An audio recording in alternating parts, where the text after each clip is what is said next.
이 아침 우리 기준 하나님 말씀입니다. 신약성경 마태복음 3장 13절에서 17절입니다.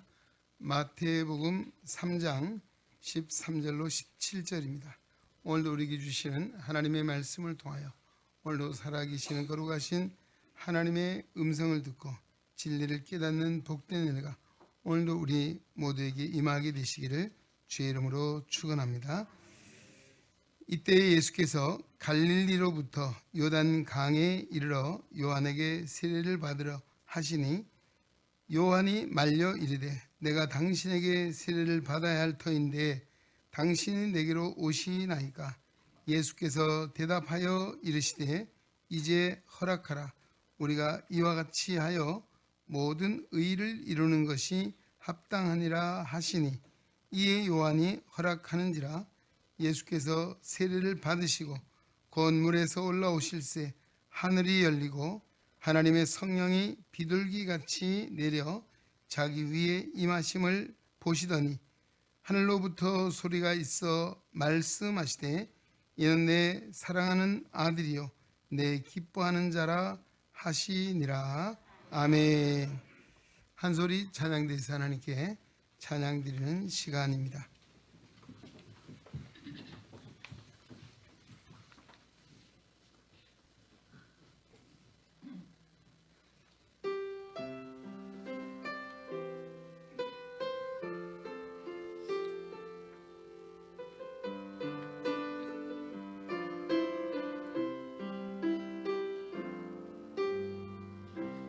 하나님 한 번도 나를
네, 오 신실하신 주님, 우리 한소리 찬양대에 힘차고 아름다운 찬 하나님께서 기뻐 받으신 줄로 믿습니다. 오늘 우리 경례 박수하겠습니다. 할렐루야.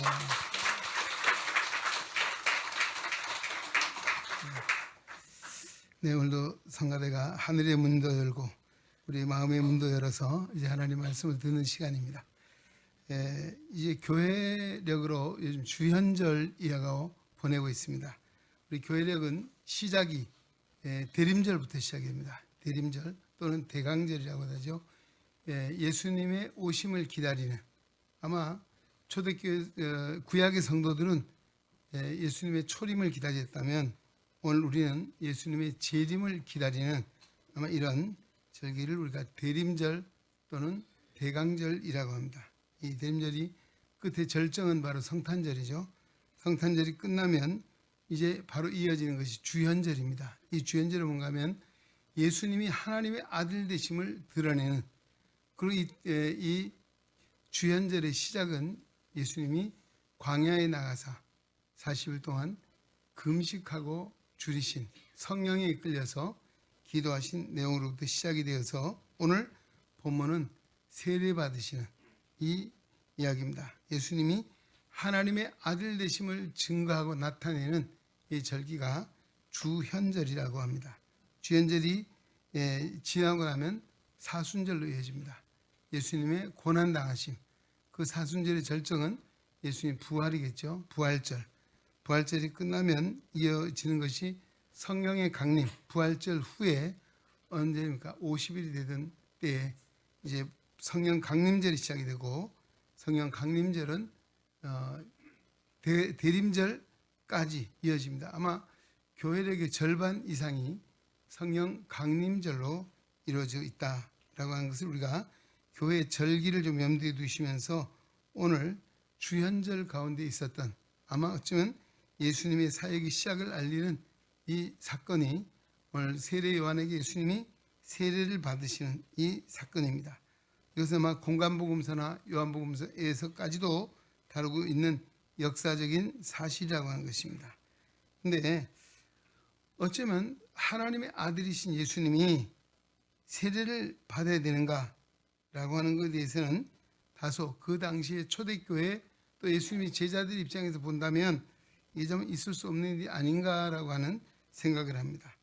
왜 그랬습니까? 세례는 죄를 씻는다는 의미의 종교 의식이 세례였습니다. 당시에 세례 요한에게 세례를 받는 사람들도 이스라엘 백성들이 세례 요한에게 나와서 자신의 죄를 고백하고 회개한 후에 바로 물 세례를 받은 것이죠. 그리고 그 회개하고 세례를 받음으로 이제 내가 하나님의 뜻 안에 바르게 살겠노라고 하는 다짐이 있는 것이 세례입니다. 그런데 예수님은 하나님의 아들이시고 죄가 없는 분이신데 왜 세례를 받으셔야 되는가라고 하는 것이죠. 자, 이 당시에 예수님의 제자들 또 예수님의 공동체가 있고 또 세례 요한의 공동체, 어쩌면 선의의 경쟁적 관계에 있지 않았나라고 하는 생각을 하게 되는데요. 예수님의 제자들이 세례 요한과 그 일행에 대해서도 불평한 적이 있습니다. 반면에 세례 요한의 제자들도 역시 예수님이나 예수님의 제자들에 대해서 못마땅하게 여긴 부분들도 있습니다. 선이라고 하는 것은 바로 그들이 서로 하나님의 뜻을 이루는 사람들이라고 하는 그런 이야기죠. 선의적 경쟁 관계에 있었습니다. 이런 의미에서 예수님의 제자들이나 예수님을 따르는 무리들 입장에서 보면 예수님이 세례를 받는 것에 대해서 결코 달갑지 않게 여기는 마음이 있었을 것입니다. 또 한 가지는 예수님을 반대하는 사람도 있죠. 당시에 바리새인 서기관들 또 종교 지도자들이 기득권을 지키기 위해서 예수님이 주되심, 메시아라는 사실을 부인하는 이들도 있었죠. 어쩌면 예수님의 세례는 그들에게 빌미를 제공합니다. 아니, 하나님의 아들 죄가 없다면 왜 세례를 받느냐? 이것은 하나님의 아들이 아니지 않냐? 죄가 있는 사람이 아니냐라고 하는 빌미를 제공할 수 있는 이런 여지가 있었음에도 불구하고 예수님은 세례를 받았다는 것이죠. 아까 그 반대하는 무리들이 어떻게 됐습니까? 결국은 예수님을 신성 모독죄로 간과히 고발하게 되었고 예수님 빌라도의 법정에 세워서 빌라도를 겁박을 해서 예수님 십자가에 처형하게 된 이런 일도 가운데 있었다는 것이죠. 그래서 자, 예수님의 이 세례 사건이라고 하는 것, 어쩌면 이름에도 불구하고 이런 상황에도 있음에도 불구하고 세례를 받았다. 이것은 예수님이 메시아가 아니다, 하나님의 아들이 아니다라고 하는 것이 아니라 오히려 증거함에 있다라고 하는 것이죠. 오늘 마태복음 본문에 나오는 내용이 밝히 드러내고 있습니다. 자, 오늘 본문에 보면 세례 요한과 예수님의 짧은 대화가 나오죠. 예수님이 세례를 받으러 왔다라고 하니까 세례 요한은 상당히 당황스러워했습니다. 그러나 하는 이야기가 뭡니까? 내가 당신에게 세례를 받아야 할 터인데 어떻게 당신이 내게 세례를 받으러 오십니까? 라고 했죠. 그때 예수님은 이제 허락하라.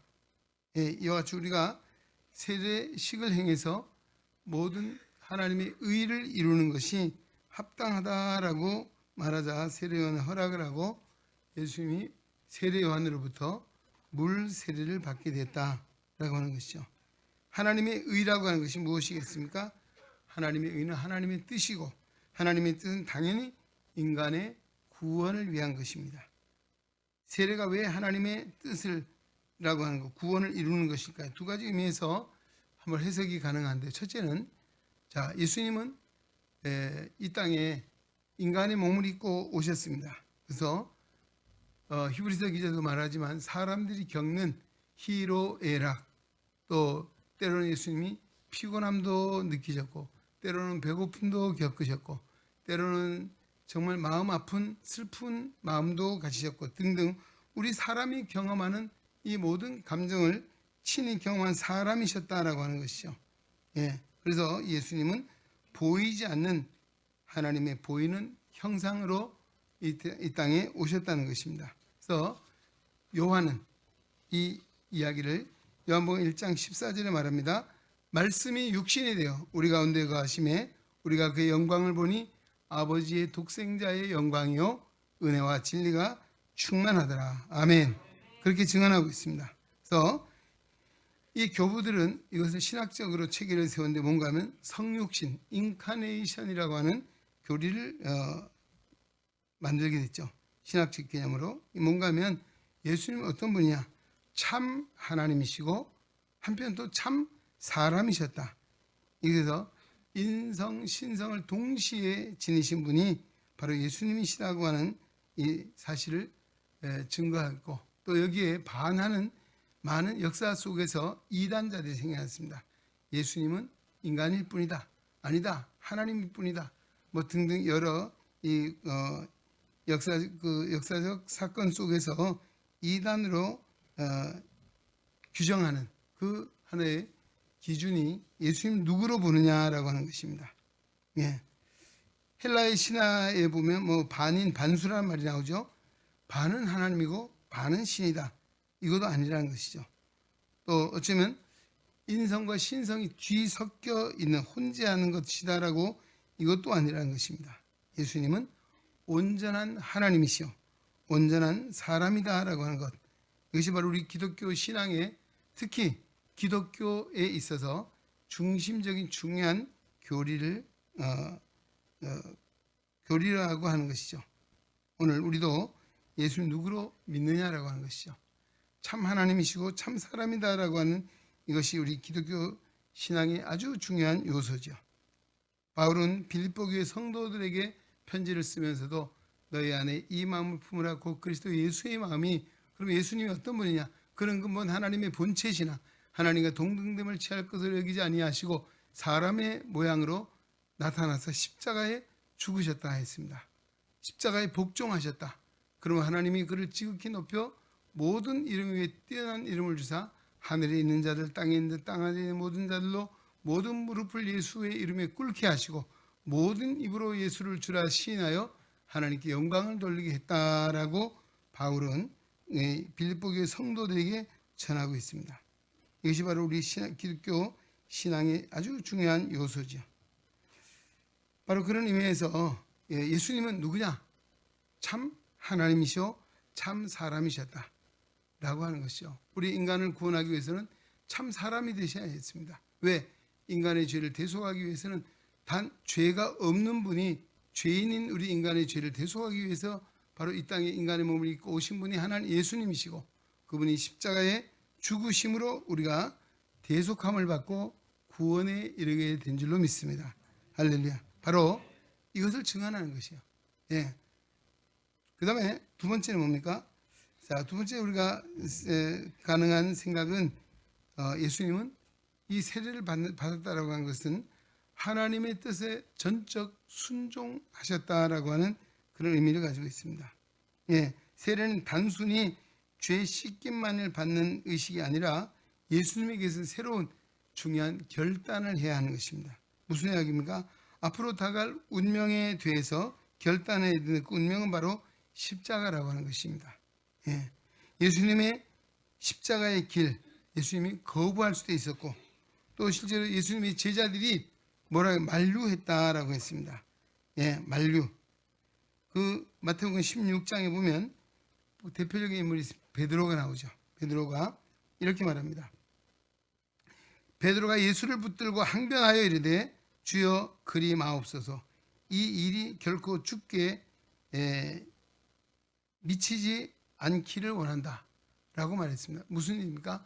예수님이 십자가에 고난을 당하시고 십자가에 못 박혀 죽으실 것을 예견하실 때, 말씀할 때 이 말을 듣던 제자 중에 바로 베드로가 예수님을 붙들고 말렸습니다. 절대로 그런 일이 있어도 안 되고 그럴 수가 없습니다라고 말렸죠.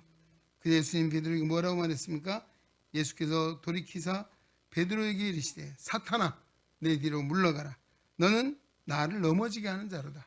너는 뭐라 했습니까? 내가 하나님의 일을 생각지 아니하고 도리어 사람의 일만 생각하는도다라고 책망했습니다.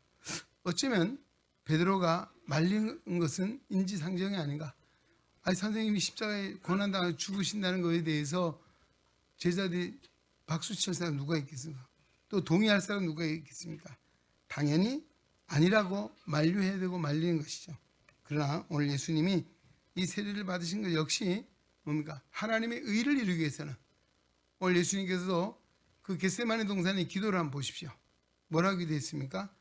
내가 심히 고민하여 죽게 되었으니 너는 여기 나와 함께 잠시 기도하자 라고 했습니다. 그리고 예수님이 하나님 앞에 나가 따로 기도하셨죠. 뭐라고 기도했습니까? 아버지여, 만일 할만하시거든 이 잔이 내게서 지나가기를 원합니다. 그 다음 뭐예요? 그러나 나의 원대로 하지 마시고 아버지의 원대로 되기를 원하나이다. 아멘.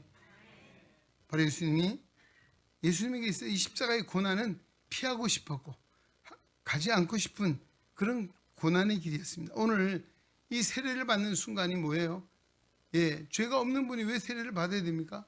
하나님의 의를 이루게 한 것이고, 오늘도 바로 예수님 개인으로 본다면 왜 이 땅에 오셔야겠습니까? 왜 고난을 받으시고 왜 십자가에 죽으셔야, 전혀 그럴 필요가 없는 분이 바로 예수님이십니다. 그러나 하나님의 뜻에 복종하셔서 오늘 이 땅에 오셨고 십자가의 그 길을 나의 원대로 마시고 아버지의 원대로 되기를 원한다라고 말씀하시면서 순종하신, 바로 예수님의 순종의 표시, 세례요한에게 세례를 받았다라고 하는 것을 통해서도 우리가 해석을 해볼 수 있는 그런 부분입니다. 자, 그리고 이 대화가 끝나고 세례가 실시되었죠. 특별한 현상이 나타났습니다. 어떤 현상입니까? 16절 17절 보면 예수께서 세례를 받으시고 물 위에 올라오실 때에 어떻게 했습니까? 하늘이 열리고, 그 다음에 뭐예요? 하나님의 성령이 비둘기같이 내려 자기 위에 임하셨다. 그 다음에 또 사건이 하나 일어났죠. 뭔가 현상이, 하늘로부터 소리가 있어 말씀하시되 이는 내 사랑하는 아들이요 내 기뻐하는 자라 하시니라. 아멘. 예수님의 세례 장면에서 특이한 현상이 나타나는데, 하늘이 열렸다, 하나님의 성령이 그에게 임하였다, 하늘로부터 소리가 났다라고 하는 이야기입니다. 예, 하늘이 열렸다는 것입니다.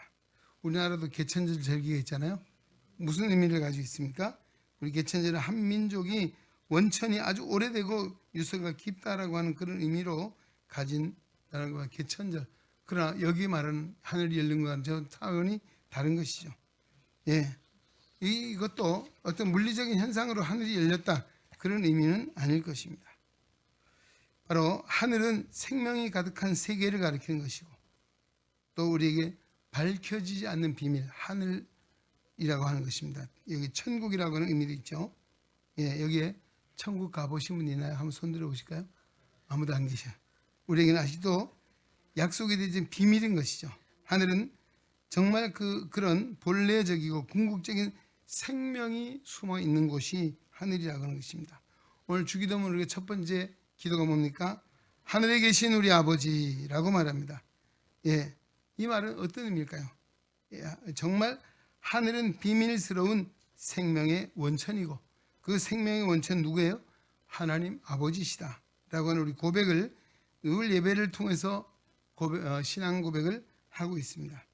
바로 예수님이 세례 받으신 그 순간에 하늘이 열렸다는 것은 예수님은 하늘에 속한 분이시고, 또 예수님은 정말 하나님의 본질로 이 땅에 오셔서 우리에게 생명을 주신 분이시다 라고 하는 그런 놀라운 의미가 여기에 담겨 있는 것이죠. 그 다음에 성령이 비둘기같이 임했다. 여러분 비둘기 보셨잖아요. 비둘기는 평화의 상징이라고 합니다. 예, 어쩌면 이건 수사학적 표현을 했을 뿐이지 실제로 뭐 비둘기가 성령이 돼서 앉은 건 아니겠죠.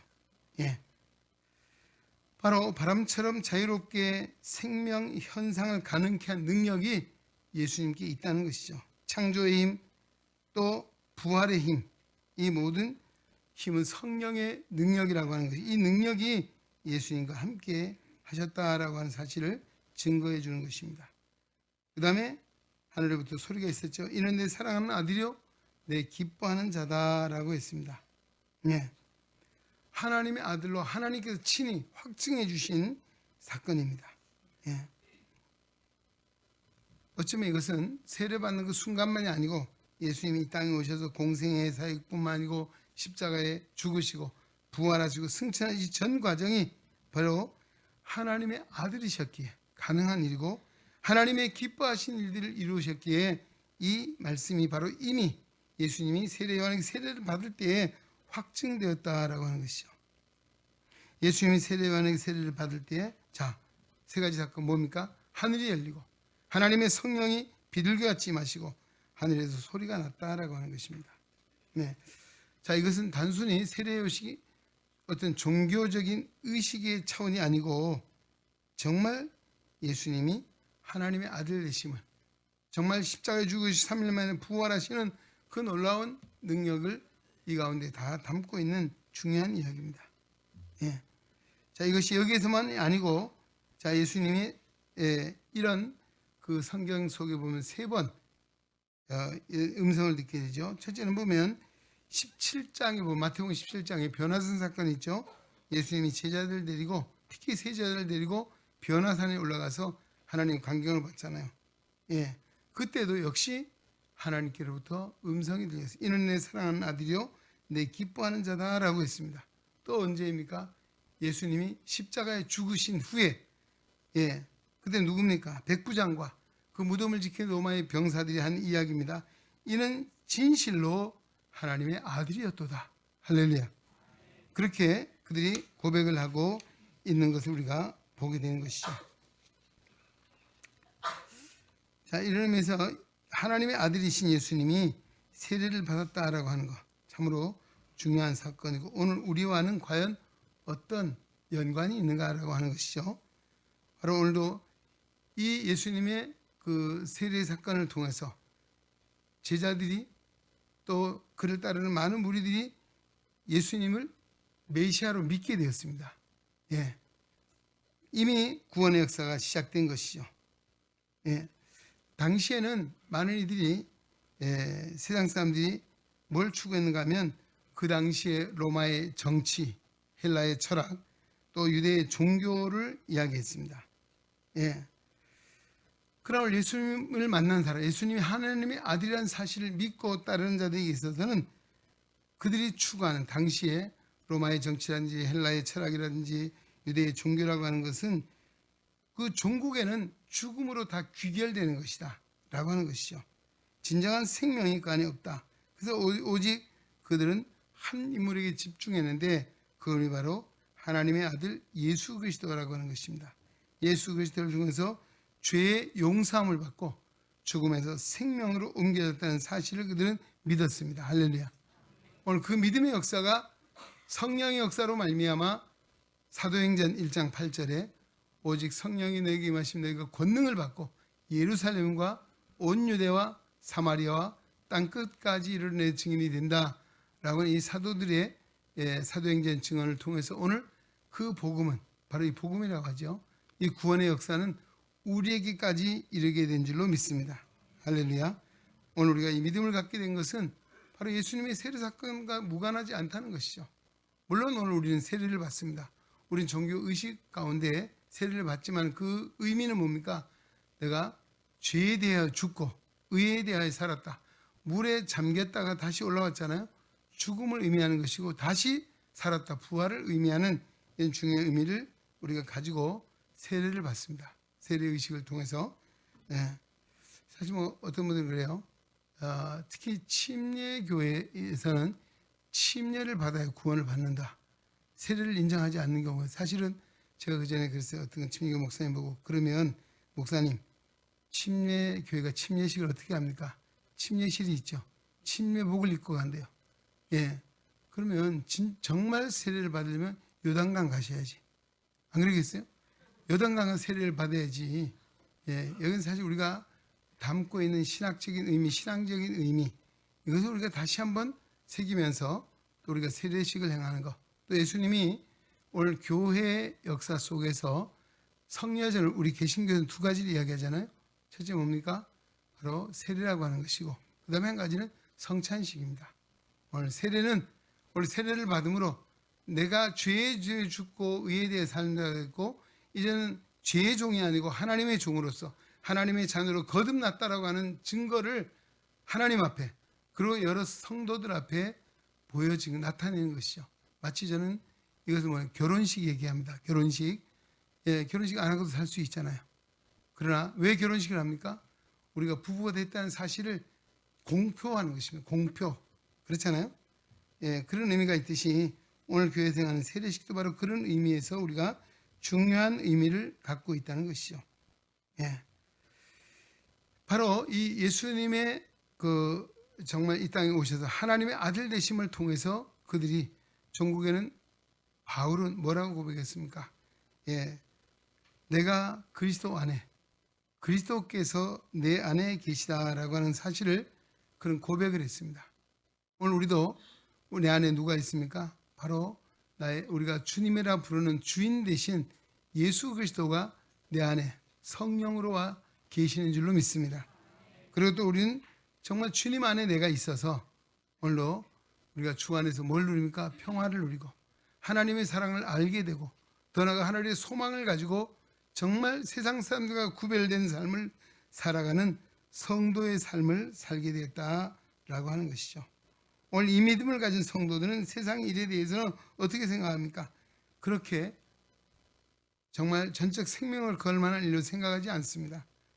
오늘 우리는 어쩌면 세상 사람이 추구하는 먹는 일, 마시는 일, 출세하는 일, 성공하는 일, 여기에 그렇게 매달리지 않고 어쩌면 사소한 일처럼 여겨질 수 있습니다.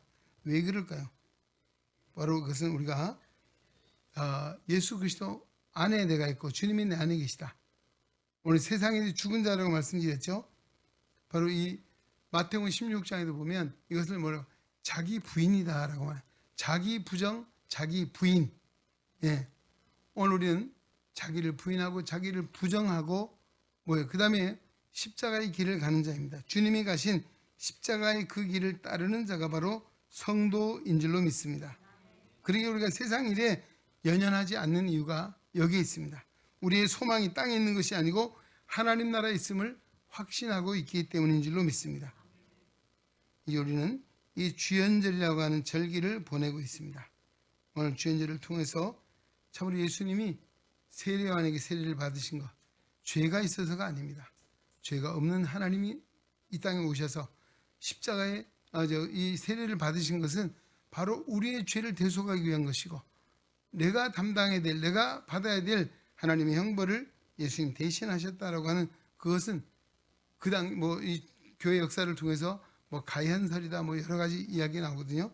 정말 참 하나님이시고 참 인간으로 이 땅에 오셔서 우리에게 하나님을 보여주신 분입니다. 제가 아까 사도들 말씀드린 것처럼 교부들이죠. 보이지 않는 하나님을 보이는 하나님의 형상으로 이 땅에 와서 우리가 예수 그리스도를 통해서 하나님을 알게 되었고 하나님을 믿게 되었고 오늘도 우리는 성령의 인도하심을 따라 하나님을 믿는 믿음 안에 살아가고 있는 줄로 믿습니다. 오늘도 우리에게 이 은혜를 주신 하나님께 감사할 뿐 아니라 그러게 우리는 세상 일에 아까 연연하지 않고 또 이비하지 아니하고 염려하지 않고 모든 것을 주님께 맡기고 믿음으로 살아가는 것, 그것이 바로 하나님의 은혜인 줄로 믿습니다. 오늘도 이 땅에 아마 여기 오시면서 우리가 기도할 일도 없고 안고 있는 많은 문제들이 있을 거예요. 세상을 살아가다 보니까 우리가 생활 속에 염려가 있고 걱정이 있고 또 지금 당장 해결될 많은 문제들도 있을 것입니다. 그러나 오늘 우리가 다시 한번 믿음을 들어 아무것도 염려하지 말라. 또 너희는 다만 모든 일에 기도와 간구로 너희 구할 것 하나님께 기도하라고 말씀해 주셨습니다. 오늘 우리의 모든 염려와 우리의 모든 짐도 다 맡아주실 분이 계시다.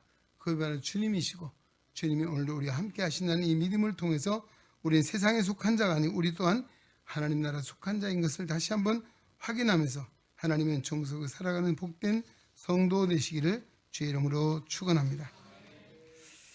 하나님 아버지 감사합니다. 오늘도 우리를 사랑하사 또 이 주연절 절기를 통해서 예수님의 세례 받으심을 통해서 말씀을 통해 다시 한번 저희들이 잠시 상고했습니다. 하나님의 아들 죄 없으신 분이 인간의 몸으로 이 땅에 오신 것은 바로 우리를 위한 것이고 세례를 받으신 것도 우리의 구원을 위한 것인 줄로 믿습니다.